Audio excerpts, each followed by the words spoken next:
Olá, humano! Nesse vídeo a gente finalmente vai estar entrando no assunto de funções.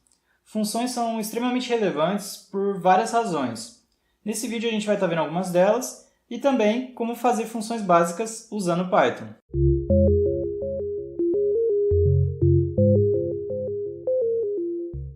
Bom, para começar, o que é função? Função é basicamente um pedaço de código que pode estar sendo executado em diversas partes do programa. Onde você chamar esse código, ele vai estar sendo executado. E na minha opinião, existem três motivos que são os principais, digamos assim, para a gente usar a função. As funções elas permitem que a gente reutilize código. Então, se você tem que fazer um código muito parecido em diversas partes do programa, você poderia transformar isso aí numa função e aí, ao invés de ficar fazendo todo esse código de novo várias vezes, você só vai chamar essa função com uma linha. E aí você faz isso toda vez que você precisar. O outro motivo é que elas tendem a deixar o código bem mais legível. E eu digo tendem porque, dependendo da forma que você usa a função, pode ficar tão obscuro quanto usar sem função. Então tem que saber usar e a gente vai estar vendo aqui alguns exemplos. E por fim, mas não menos importante, as funções elas vão estar facilitando na depuração. Depuração é o termo técnico para achar erro no código.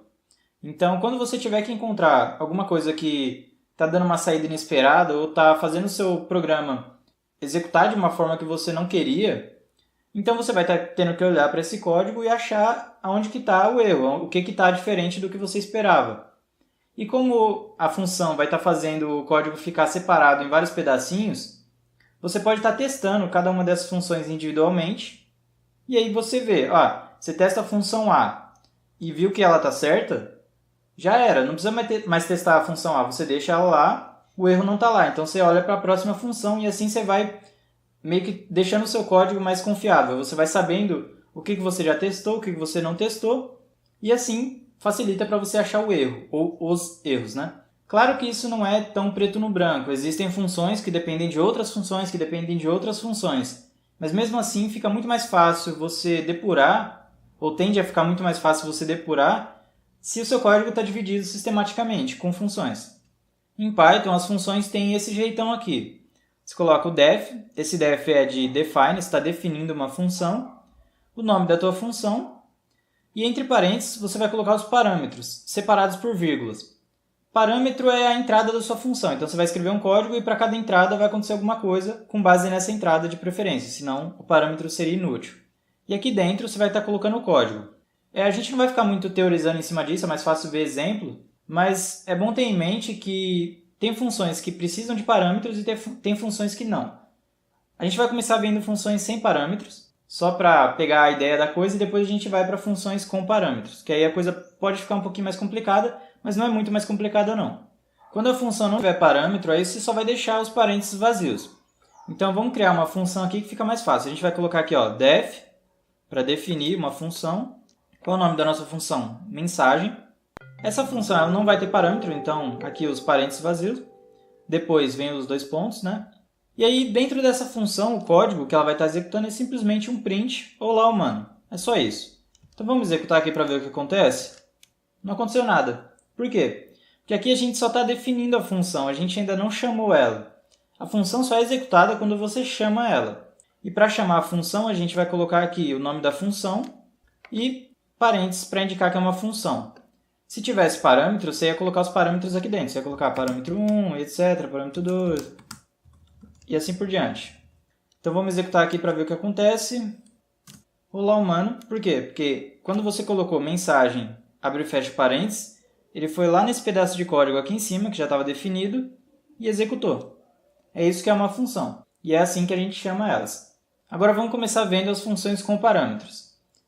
Imagina que a gente tem que criar um código que recebe o nome pode ser de um usuário, e ele simplesmente imprime esse nome. E aí, se a gente for fazer uma função para isso, eu vou colocar aqui o def, que eu estou definindo alguma coisa. O que eu estou definindo? Nome do usuário, que é o nome da minha função. E agora, como tem parâmetro, eu coloco aqui dentro dos parênteses os parâmetros. Se tivesse outro, eu colocaria vírgula e aí inseriria o nome do outro parâmetro. Mas no caso aqui a gente só precisa do nome. Por quê? Porque a gente precisa saber qual é o nome a imprimir. E aqui embaixo só tem um print, nome do usuário e o nome. Vamos executar para ver o que acontece. Não acontece nada. Por quê? Porque a gente só está definindo a função aqui. A gente não está chamando ela. Ela só é executada quando a gente chama. E agora, ó, vamos chamar ela para dois valores diferentes. Repara, a função tem parâmetro, então se a gente chamar sem parâmetro vai dar erro, dessa forma que a gente definiu. Então você tem que colocar o nome da função e entre parênteses aqui a sua entrada, o nome no caso. Então vamos executar para Sara e Matheus e ver o que acontece. Olha lá, nome do usuário Sara, nome do usuário Matheus. É a mesma função que foi chamada duas vezes e para dois parâmetros diferentes. Então a ideia é essa, vai entrar alguma coisa, aqui entrou Sara, veio aqui para a função e ele imprimiu o nome que valia Sara quando foi chamada dessa vez. Na outra vez que eu chamei a função, eu passei Matheus e aí veio aqui, o nome valia Matheus e imprimiu o nome, que é Matheus. Então, essa é a ideia básica de função e de função com parâmetro. Uma coisa importante é que o Python ele não define tipos para as variáveis. Ele define tipo para o valor da variável, o valor para qual ela referencia, mas não para a variável em si. E isso influencia aqui nas funções, por quê? Porque o nosso parâmetro ele não tem um tipo definido. Portanto, qualquer coisa que eu passar para ele, qualquer valor, qualquer objeto, ele vai tentar fazer alguma coisa com isso. Então, no exemplo lá da nossa função nome do usuário, se a gente colocar um número aqui como parâmetro, ele vai imprimir normalmente. O nome do usuário é 123. Então tem que tomar cuidado com essa parte dos tipos, que na maioria das vezes é uma facilidade que o Python dá, só que em alguns casos pode dificultar um pouco também. É bem comum que as funções elas tenham entrada, processamento e saída. Entrada seriam os seus parâmetros, processamento é o código que fica ali dentro da função, é o que vai tratar esses parâmetros, vai usar eles para fazer alguma coisa, e a saída vai ser o retorno que essa função vai dar. Igual em matemática, se você tem f de x igual a x², se você colocar 1, f de x vai retornar 1. Se você colocar 2, f de x vai retornar 4. Então você tem uma entrada, um processamento, que é o fato de calcular com aquele valor, e a saída, que é o valor em si, depois de calculado. Então aqui a ideia é parecida. Vamos criar aqui uma função soma só para mostrar isso, que a gente está definindo, uma função de nome soma. Nossos parâmetros são A e B. E aí simplesmente a gente vai estar retornando A mais B. Repara, eu nem falei muito aqui, mas o return é o cara que vai estar falando para a gente retornar o resultado da função. E aqui a gente vai estar usando ele para retornar o A mais B. Vamos chamar a função, né, soma, e os parâmetros a gente vai passar 10 e 20. Então o A vai receber 10 e o B vai receber 20. Como a nossa função ela tem um return, ela vai retornar A mais B. Esse valor que vai retornar eu posso passar para uma variável, que no caso aqui eu estou chamando de S. Então esse S ele vai receber esse return A mais B, que no caso vai ser 30. Então a gente aqui embaixo só imprime o S para mostrar que de fato isso aconteceu. Vamos executar 30 como já era esperado. E voltando naquele lance que eu tinha dito dos tipos, o fato de Python não deixar um tipo definido para um parâmetro faz com que a gente possa usar essa função soma para parâmetros que não sejam números. Então se a gente colocar aqui, por exemplo, chamar a função soma para a string go e a string q, e a gente imprimir isso, a gente vai ver que executou normalmente. O que ele fez? Ele aplicou o sinal de mais na string go e q. E o sinal de mais para duas strings vai concatenar, vai juntar essas strings. Esse fato do Python não trabalhar explicitamente com os tipos nos parâmetros não é necessariamente ruim. Em vários casos pode ser bom porque faz com que a função seja mais genérica. Quando a gente tiver uma função que retorna alguma coisa, na hora que esse return for executado, automaticamente o fluxo de execução do programa sai da função. Ou seja, tudo que estiver abaixo, tudo que estiver depois, não é executado se for executado o return. É a última coisa que executa numa função que tenha retorno é o return. Então vamos ver um exemplo aqui, vai ficar bem claro, eu espero. Ó, a gente está criando uma função teste, sem parâmetro nenhum, e aqui a gente só está fazendo um for, indo de 0 a 9. Isso, nunca vai até o último, ele vai até o número que você colocou menos 1, porque começa no 0. Então ele vai de 0 a 9, e aqui a única coisa que faz dentro desse for é ver se esse i é maior que 2 e retorna ele. Quando que esse i vai ser maior que 2? Quando o i for 3, certo? Então quando isso aqui for 3, o i for 3, ele vai entrar aqui dentro desse if e vai retornar o i. E aí a gente coloca aqui embaixo um print, saiu do for, só para ver que de fato, depois que executa o return, esse cara aqui embaixo não vai ser executado. Por quê? Porque o fluxo de execução para aqui, sempre. E isso você pode estar fazendo com vários returns. Quando um deles for executado, necessariamente vai sair da função. Então vamos rodar esse código, aqui não vai acontecer nada, né? Porque é só a definição da função. Mas aqui embaixo, quando a gente chama, a gente vê que imprimiu 3, que era o return. Não é que ele imprimiu, né? O Jupyter mostra aqui que ele retornou 3. E aqui embaixo, esse print não foi executado, porque não apareceu, saiu do for, certo? E para encerrar, vamos criar uma função para uma sequência que é bastante comum, tanto na natureza quanto na computação. Essa é a sequência Fibonacci. A definição dela é essa aqui, mas é bem mais simples caso você não esteja entendendo isso. É assim, o primeiro termo da sequência, ele vale 0, o segundo vale 1. E aí, o terceiro termo vai valer a soma dos dois anteriores. Então, a partir dos dois primeiros, você constrói os próximos. Então, o terceiro termo é 0 mais 1, que é 1. O quarto termo é a soma dos dois anteriores, então é 1 mais 1, que é 2. E assim por diante, você vai construindo a sequência Fibonacci. E aqui embaixo, a gente cria uma função para dar um número dessa sequência. Então, se a gente colocar o n, eu quero o enésimo termo dessa sequência. Vamos lá, vamos começar a tentar explicar essa função aqui. Primeira coisa, eu estou criando aqui duas variáveis, f de 0 e f de 1. Por quê? Porque são os casos base que a gente chama em computação. É a parte sobre a qual você constrói todo o resto. Que no caso aqui é o 0 e o 1, quando o n vale 0 e quando o n vale 1. A partir daí é que a gente constrói o resto, e esse n que entra aqui como parâmetro é só para dizer onde parar.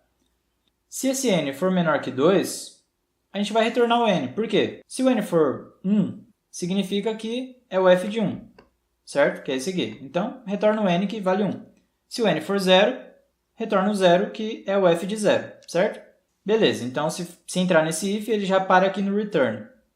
Agora, caso não entre, aí tem o for aqui embaixo.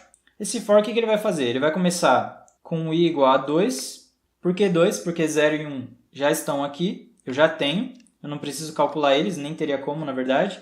É a partir deles é que eu vou construir o resto. Então começa aqui o i no 2 e ele vai até o n mais 1. Na verdade, não até o n mais 1, né? Eu estou colocando aqui o final como n mais 1. Por quê? Porque ele vai até o n. Lembrando que sempre que você colocar ele indo até um valor, ele vai ir até um valor antes desse. Sempre subtrai 1 aqui do final, porque começa, em geral, no 0 a indexação. É o jeito que o Python trabalha. Então, esse n mais 1 aqui é só para dizer que vai até o n. E o que interessa é o que está aqui dentro. Ó, eu quero calcular o f de n, certo? Só que eu só consigo calcular o f de n com base no que eu já tenho. E o que eu já tenho é f de 0 e f de 1. Então, vamos dizer, para eu calcular aqui o f de 2, o que eu preciso fazer? Eu preciso somar o f de 1 e o f de 0. Então, somando o f de 1 e f de 0, eu tenho o f de 2. Mas o mais interessante está nessa linha aqui. Por quê? Eu preciso passar isso para frente. Quando eu for calcular o f de 3, eu vou precisar do f de 2 e do f de 1. Então, eu uso essa linha aqui para atualizar as variáveis. O f de 0 passa a receber f de 1, e ele vale 1 aqui. E o f de 1 passa a receber o f de n. Sim, por quê? Porque se o f de 0 vale f de 1 e o f de 1 passa a valer f de n, o que acontece na próxima vez que eu for calcular o f de n? Olha aqui, o f de n é calculado assim.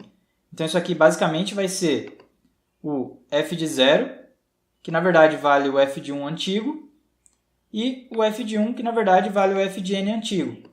Era o f de 2, que vale 1, e esse f de 0, que é o f de 1 antigo, vale 1. Então, fica 1 mais 1, que é 2, que é o f de 3. E assim você vai fazendo essa interação com o for e ele vai atualizando a sequência Fibonacci até chegar no n. Quando chegar no n, ele vai sair disso aqui e você simplesmente retorna o f de n. Certo? Caso tenha ficado confuso, tenta ver o vídeo novamente, ou pergunta aqui embaixo nos comentários, ou pensa um pouquinho também, né? Tenta fazer uns testes aí para você ver se você está entendendo. Então, se a gente executar aqui, não vai acontecer nada, porque é só definição. E o lance é, vamos chamar essa sequência várias vezes, para a gente ver que de fato está dando a sequência, porque aí a gente consegue ir somando e vendo se está certo. Então, a gente faz um for aqui de até 10 menos 1, até 9, e aqui embaixo só imprime de um jeito mais ou menos bonitinho, sem usar nada que a gente não tenha visto ainda. Chama a função para o i. Então, vamos executar aqui. Vou baixar aqui para a gente ver. Ó, o que ele retorna? Ele retorna que o f de 0 é 0, normal. F de 1 é 1, porque já da definição da sequência Fibonacci. O terceiro é a soma dos dois anteriores dele. O quarto é a soma dos dois anteriores dele, e assim por diante. E aí você vai construindo a sequência Fibonacci com base naqueles dois primeiros que a gente tinha, certo? Então por essa aula era isso. Na próxima a gente se aprofunda um pouquinho mais no lance de parâmetros de funções e depois a gente vai estar vendo recursão e algumas outras funções que Python já fornece para a gente trabalhar com strings. Se esse vídeo foi útil, dê o seu like e se inscreva no canal para acompanhar nosso trabalho. Muito obrigado pela atenção e que a programação esteja com você.